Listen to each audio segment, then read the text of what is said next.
Tonight's film is Mars Needs Women. Not only Mars, perhaps. A title that is brief, eloquent, and punchy. Obviously, the title of this movie is the best thing about it. The filmmakers knew it. They never let you forget the title. There are at least 6 references in the script of the film to that phrase, Mars Needs Women. Plus, at one moment, you see a newspaper that one of the characters is reading, and what is the headline? Mars Needs Women. That's just to remind you, in case you thought for a moment you were watching Citizen Kane. In any event, I think the important thing to do here is to break the title down into its 3 component parts and to take a look at what we know about each: Mars, needs, and women. First of all, Mars. Mars is a planet, right? Good, good. So far, so good. Martians come from Mars, okay? In this movie, they come from Mars in a very, very specific shape. Partially because the film is not the work of your run-of-the-mill commercial director.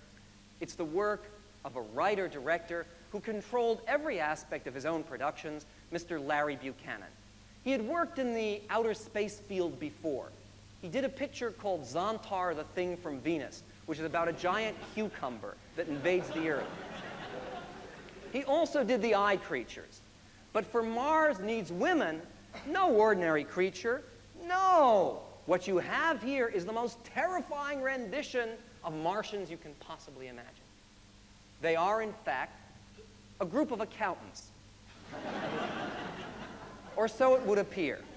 A dreary bunch, if ever there was one. They come to Earth, once again, much like accountants on holiday, seldom crack a smile, they're neatly dressed, and they look very, very much like you and me, except that when they arrive on their spaceship, they are dressed initially in wetsuits. They have funny little earphones and antennae that come off of their ears, but they take them off very quickly. But the interesting thing is that they carry flashlights as they come out of their spaceship, so you know they're from outer space. And also, they are barefoot. Apparently, Mars not only needs women, it also needs cobblers. Where do they choose to land when they come to Earth? Not an open field. Any director can give you that. Where they land in this movie is an abandoned ice factory. It remains unclear how they get the spaceship into the ice factory because the roof is still there. Maybe they came down the chimney. Now, who is going to play the lead Martian? Fellow One, as he's described in the script, in a motion picture of this nature.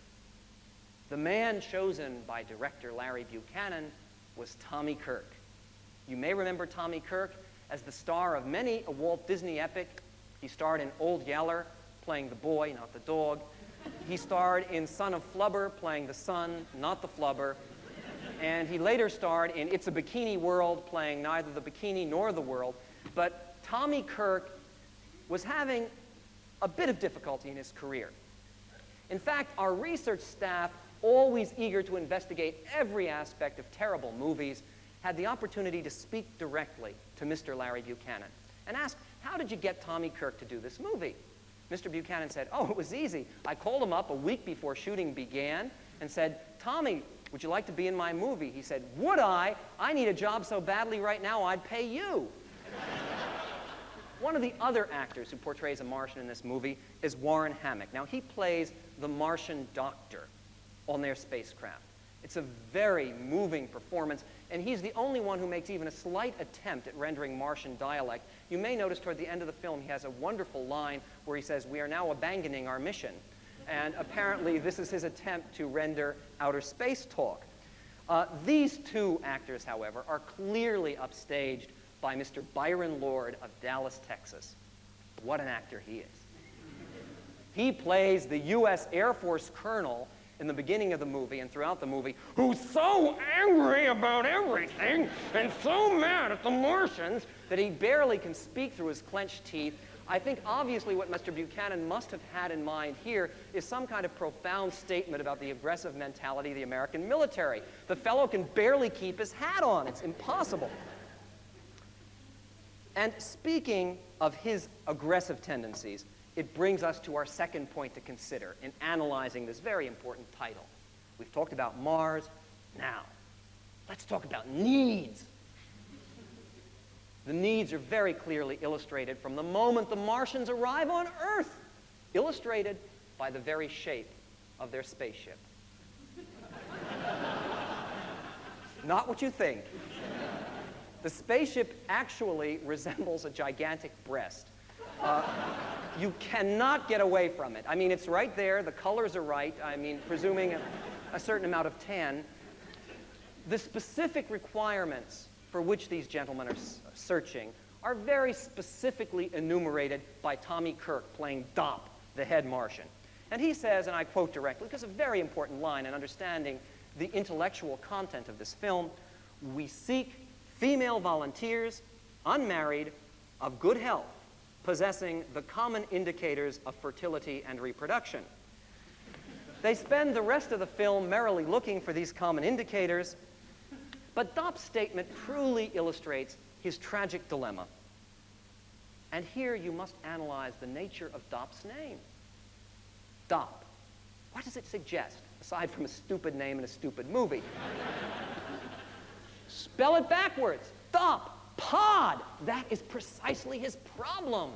He and the other Martians have been reduced to mere carriers of seed for the next generation. They're not here to have fun.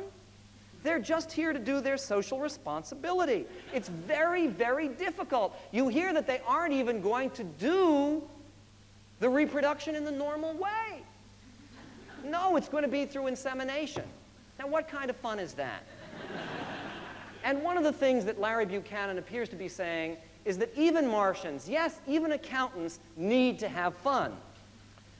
Dop illustrates this when he chooses an Earth name for himself. What name does he choose? The name Fast.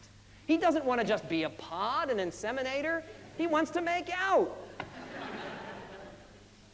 And that brings us to our third key point, which is women. Mars needs women. What of women in the film? Dr. Bolin is a PhD, a very lovely young woman, played by Yvonne Craig, who later went on to appear in a number of beach party movies and also played Batgirl in the old Batman TV series. Now, she is a sex symbol in this film precisely because she appeals to Dop, because we find out that her PhD and her Pulitzer Prize, if you please, comes from her pioneering work on sex in outer space. She's obviously frustrated by Dop. She doesn't realize that he's a Martian, but she does realize that he's a nerd. He's absolutely impossible. When she finally gets around to kissing him, his response is, "What time is it?" What can you do with Martians or accountants? She says, "You know, I've learned everything I know from my father before he died." And then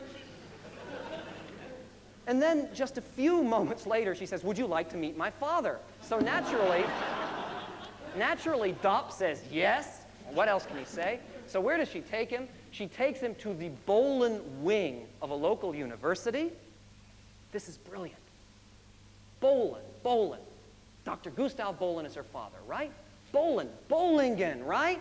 Bollingen in Switzerland was the headquarters of Carl Gustav Jung.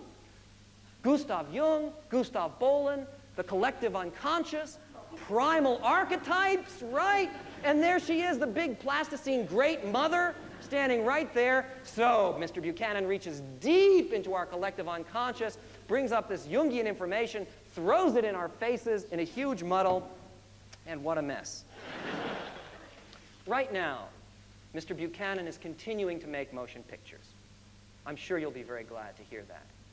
And his new project is a spectacular film entitled Look Back to Glory. He describes it as a new Gone with the Wind. And he's looking for actors right now.